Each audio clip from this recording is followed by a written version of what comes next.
মাথা আঁচড়ানোর পর যে চুল উঠে তা কি করব? গোসলের পরে ভেজা চুল গামছা দিয়ে বেঁধে নামাজ আদায় করলে কি নামাজ হবে? আমি একজনের কাছে শুনেছি এরকম করলে নামাজ হবে না, বিষয়ে কিছু বলেন। মহিলাদের নামাজরত অবস্থায় যদি আজান হয় তাহলে কি নামাজ পড়া চালু রাখা যাবে? গোসলখানা ও টয়লেট একসাথে থাকলে ওযু করলে হবে কিনা? বাথরুমে কাপড় কাচার সময় বিসমিল্লাহ বলা যাবে কিনা? চেইনওয়ালা ঘড়ি পরে নামাজ পড়া কি নাজায়েজ? জানালে উপকৃত হব। ট্যাপে ওযু করলে নিচে বালতি থাকে, ফলে ওযুর পানি বালতিতে পড়ে, সে পানি কি টয়লেটের কমোডে ঢালা যাবে? আমার মেয়ের পেটে থাকা অবস্থায় মুখে একটি দাঁত উঠেছে, এটি কোনো ভালো লক্ষণ নাকি খারাপ লক্ষণ? স্বামীর হুকুম ছাড়া বাবার বাড়ি যাওয়া যাবে কিনা? মহর পরিশোধের আগে স্ত্রী যদি মারা যায় তখন স্বামী কিভাবে মহর পরিশোধ করবে? আমি আমার মৃত পিতার নামে যাই সদকা করি তার সব কি আমিও পাবো? চলুন তাহলে আমরা প্রশ্নোত্তর আলোকিত ভবনে প্রবেশ করি। আপনি ফরাদ হোসেন আপনি লিখেছেন, বাথরুমে কাপড় কাচার সময় বিসমিল্লাহ বলা যাবে কিনা? বাথরুমে কাপড় কাচার সময় বিসমিল্লাহ বলবেন, বিশেষ করে যখন কমোডের সাথে আপনার ওই জায়গার পার্টিশন থাকবে। যদি পার্টিশন না থাকে তাহলে ওযুর সময় যেরকম মুখে বিসমিল্লাহ বলা নিষেধ, অনুচিত, মাকরুহ, ঠিক একইভাবে এখানে মুখে বিসমিল্লাহ বলবেন না, মনে বিসমিল্লাহ বলে কাপড় কাচবেন। জারিফা জান্নাত আপনি লিখেছেন,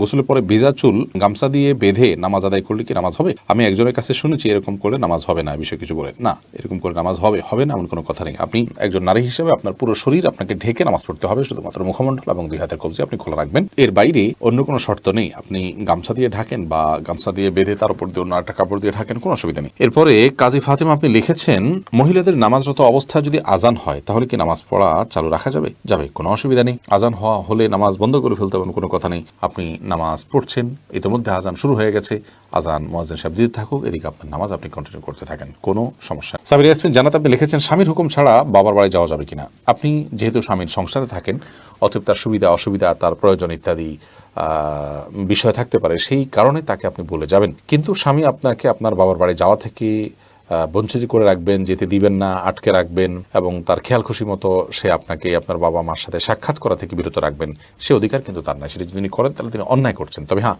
অবশ্যই আপনি চেইন অফ কমান্ড, একটি ফ্যামিলির পারস্পরিক যে বোঝাপড়া, সেটা যেন ভালো তো একজন আপনি বলে যাবেন, এবং এই বলে যাওয়ার মধ্যে ভদ্রতা, এই বলে যাওয়ার মধ্যে নিজেদের বোঝাপড়া যে আছে সেটির প্রমাণ হয়। বিধায় এটাকে দর্শনীয় মনে করা যে আমি তাহলে কি বন্দী হয়ে গেলাম, এরকমটি মনে করার কোনো কারণ নেই। কাজল আইডি থেকে আপনি লিখেছেন, উজু করার পরে কি আয়নায় মুখ দেখলে উজু ভেঙে যাবে? না, কোনো অসুবিধা নেই, উজু ভাঙবে না। এমডি আবুল কালাম আপনি লিখেছেন, মহর পরিশোধের আগে স্ত্রী যদি মারা যায় তখন স্বামী কিভাবে মহর পরিশোধ করবে? তার পক্ষ থেকে দান সদকা করে দিবেন, কিন্তু উচিত হলো জীবদ্দশাতেই মহর পরিশোধ করা। এরপর আমির হামজা আপনি ইউটিউব চ্যানেলে আমাদের প্রশ্ন করেছেন, আমার মেয়ের পেটে থাকা অবস্থায় মুখে একটি দাঁত উঠেছে, এটি কোনো ভালো লক্ষণ নাকি খারাপ লক্ষণ? সন্তান গর্ভে থাকা অবস্থায় যদি মুখে দাঁত উঠে সেটা কোনো খারাপ বা ভালো লক্ষণ নয়। এটার ডাক্তারি কোনো ব্যাখ্যা আছে কিনা সে ব্যাখ্যা আপনি জানার চেষ্টা করবেন। এর বাইরে এটাকে অন্তত কুলক্ষণ মনে করার কোনো সুযোগ নেই, কারণ ইসলাম আসলে কোনো কুলক্ষণে বিশ্বাস করে না। আফরোজা ইসলাম রানী আপনি লিখেছেন, নতুন ঘরে বসবাস করার আগে মিলাদ পড়ানো জায়েজ কিনা? নতুন ঘরে বসবাস করার আগে কোনো মিলাদ পড়াবেন না, এরকম কোনো নির্দেশ আমাদেরকে দেয়নি। আপনি নতুন ঘরে ওঠার সময় বিসমিল্লাহ বলে আল্লাহর নাম নিয়ে উঠে যাবেন। এর জন্য আলাদা কোনো আনুষ্ঠানিকতা আপনাকে করতে হবে, কোনো বাধ্যবাধকতা নয়। হ্যাঁ, আশপাশের লোকজন বা এলাকার মানুষ কিংবা আত্মীয় স্বজনকে ডেকে আপনি দাওয়াত খাওয়াতে চান আপনার খুশি একটা উপলক্ষে, সেটা সম্পূর্ণ আপনার ব্যাপার, শরীয়তের কোনো বিশেষ নির্দেশ নাই। আর এর জন্য মিলাদের আয়োজন করতে হবে কোনো নির্দেশ ইসলাম আমাদেরকে করেনি। আইরিন সুলতানা মাহি আপনি লিখেছেন, ট্যাপে ওযু করলে নিচে বালতি থাকে, ফলে ওযুর পানি বালতিতে পড়ে, সে পানি কি টয়লেটের কমোডে ঢালা যাবে? কোনো অসুবিধা নেই, বরং ঢালাটাই উত্তম। বিশেষ করে কমোড পরিষ্কারের জন্য, টয়লেট পরিষ্কারের জন্য, বা কোনো গাছ ইত্যাদি থাকলে সেগুলোর গোড়ায় পানি দেওয়ার জন্য, যে কোনো কাজে আমরা এই পানিটা ব্যবহার করাই উচিত। কারণ ওযুর যে পানিটা, এই ব্যবহৃত পানিটা, এটা অন্য কাজে লাগানোটা কোরআন হাদিসের দৃষ্টিকোণ থেকে কোনো নিষিদ্ধ কিছু নয়, এটা নাপাক নয়।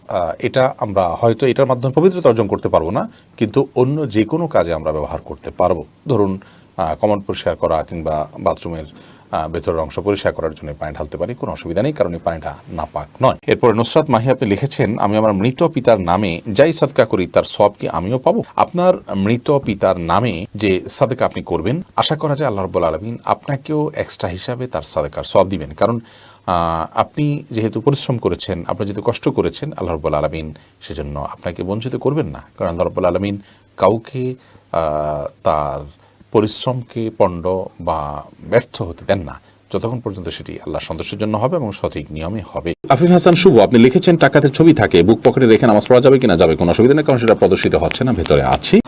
নয়নে আইডি থেকে আপনি লিখেছেন, একসাথে অনেক মসজিদে আজান হলে কয়টি আজানের জবাব দিতে হবে? আপনি প্রথম যে আজানটি শুনছেন আপনার কানে এসছে, সেই আজানটির জবাব আপনি দিবেন, এর পরেগুলো দেওয়া আপনার জন্য নির্দেশিত নয়। আনাস চৌধুরী আপনি লিখেছেন, চোখ বন্ধ রেখে সালাত আদায় করা যাবে কি? এই বিষয়ে আমাদের একটা ভিডিও আছে, মেহরবানি করে সেটা দেখে নেবেন। চোখ বন্ধ রেখে সালাত আদায় করা যাবে অতিরিক্ত মনোযোগ সৃষ্টি করবার জন্য, কিন্তু এটাকে নিয়ম বানিয়ে নেওয়া সুন্নাহ নয়। নবী করিম সাল্লাল্লাহু আলাইহি ওয়াসাল্লাম স্বাভাবিকভাবে সালাত আদায় করতেন চোখ খোলা রেখে। একটি জয়ীফ হাদিস দ্বারা জানা যায় ইহুদিরা চোখ বন্ধ করে সালাত আদায় করে। তো সাধারণ অবস্থাতে চোখ খুলে সালাত আদায় করা উচিত, কিন্তু কখনো কখনো বা আপনার মনোযোগ সৃষ্টি করার উদ্দেশ্যে চোখ বন্ধ করে সালাত আদায় করলে সেটিতে অসুবিধা নেই। ফাতেমা পলি আপনি লিখেছেন, আমার বাচ্চা ছোট, তাই আমি শুধু ফরজ নামাজ পড়ি, এটি কি নামাজ কবুল হবে? অন্য কারো সহায়তা নিয়ে আপনি সুন্নাত নামাজ পড়া উচিত। মাঝে মধ্যে যদি এরকম হয় যে অন্য কেউ না থাকে এবং আপনি অনন্য উপায় হন, ফরজ সালাত ছাড়া কোনো কিছু পড়ার সুযোগ নাই, বাচ্চা অনেক বেশি দুষ্টমি করে বা কান্নাকাটি করে বা অসহনীয় পর্যায়ে চলে যায়, তাহলে সেক্ষেত্রে করতে পারেন, কিন্তু নিয়মিত এটি করার কোনো সুযোগ নেই। যেহেতু বাচ্চা যখন ঘুমে থাকে তখন আপনি করতে পারেন, বাচ্চাকে ঘুম পাড়িয়ে নিতে পারেন সালাতের সময়, অন্যের সহায়তা নিতে পারেন, অথবা হালকা পাতলা কান্নাকাটি থাকলে সেটাকে সহ্য করতে পারেন। অনেকে বাচ্চার প্রতি এত বেশি মায়া করেন যে বেশি মায়া করতে গিয়ে ইবাদত বন্দেগীর ক্ষেত্রে অনেক ছাড় তিনি দিয়ে নেন, যেটা উচিত নয়। হাফিজ মোহাম্মদ আরিফ বিল্লাহ আপনি লিখেছেন, ঘড়ি কিংবা চশমা পড়লে নামাজ পড়া যাবে কি না? ঘড়ি বা চশমা পরা অবস্থা নামাজ পড়া যাবে, কোনো অসুবিধা নেই। শাহিদুল ইসলাম লিখেছেন, টয়লেটে কোরআন আয়াত মনে আসলে কি করণীয়? টয়লেটে কোরআন আয়াত যদি মনে আসে তাহলে সেক্ষেত্রে কোনো অসুবিধা নেই, বিশেষ কোনো করণীয় নেই, মনে আসবে ওটা ভাববেন, ভাবনাতে কোনো অসুবিধা নেই টয়লেটে। তানজিনা বেগম আপনি লিখেছেন, সংসারের শান্তির জন্য কি করতে পারি? সংসারের শান্তির জন্য প্রথমত আল্লাহর বাধ্যতার মধ্য দিয়ে জীবনকে কাটানো উচিত, হারাম কাজ থেকে নিজেকে বাঁচিয়ে রাখা উচিত, এটা শান্তি আসার জন্য প্রধানতম কাজ। দ্বিতীয়ত হলো, কারণ হারামে আরাম আসে না, এই জন্য হারাম থেকে বেঁচে থাকতে হবে। দ্বিতীয়ত হলো, সংসার শান্তি আনার জন্য সবর করতে হবে, ধৈর্য ধারণ করার মানসিকতা আনতে হবে, ছাড় দেওয়ার মতো মানসিকতা আনতে হবে। দুনিয়ায় সব নয়, সেটি মাথায় রাখতে হবে। অতএব দুনিয়াতে বিভিন্ন সমস্যা, বিভিন্ন বিপদ, বিভিন্ন মুসিবত, এগুলোকে মেনে নেওয়ার মতো মানসিকতা এবং প্রবণতা আমাদের মধ্যে থাকা চাই। হোসাইন আপনি লিখেছেন, চ্যাটিংয়ের সময় মিথ্যা কথা বললে কি গুনাহ হবে যদি মন থেকে না বলি? মিথ্যা সর্বাবস্থায় গুনাহ, মন থেকে না বললেও সেটা গুনাহ হবে। এরপরে নাইম নূর লিখেছেন, মসজিদের ভিতরে কথা বললে চুলের উসুলের ইবাদত নষ্ট হয়ে যায়, কথাটা কি সঠিক? না, এরকম কথা কোনো দিকে আছে বলে আমার জানা নেই। প্রয়োজনীয় কথা মসজিদের ভিতরে অবশ্যই বলা যাবে। নাজমা আক্তার লিখেছেন, মাথা আঁচড়ানোর পর যে চুল উঠে তা কি করব? সেটা সবচেয়ে ভালো হয় যদি কোনো মাটিতে দাফন করেন বা এমন জায়গায় ফেলবেন যাতে মানুষের শরীরের অপমান বা অসম্মান না হয়। ময়লার সাথে না ফেলানো উচিত, যদি ফেলে দেওয়া হয় ময়লার সাথে তাতে কোনো বড় গুনাহ হবে ব্যাপারটা সেরকম না, এটা জাস্ট উচিত অনুচিত, উত্তম অনুত্তমের কাজ, শিষ্টাচারের বিষয়। সৈকত খান লিখেছেন, বিয়ের পরে কাবিনের টাকা কমানো যাবে কি?